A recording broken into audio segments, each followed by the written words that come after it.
beginning, what really interested me in this work was that I actually started my life in a completely different part of the United States, right? I actually grew up in Las Cruces, New Mexico, and spent the first 15 years of my life there. I ended up moving from Las Cruces, New Mexico to Franklin, Tennessee.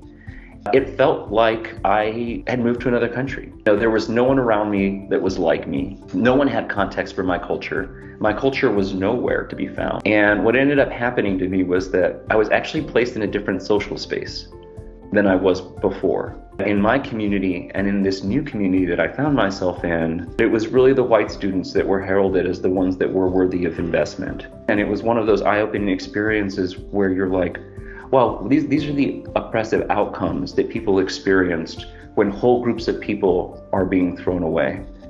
But the one thing that really stood out to me wasn't the oppressive system. It was like, okay, yeah, I can get my head around this.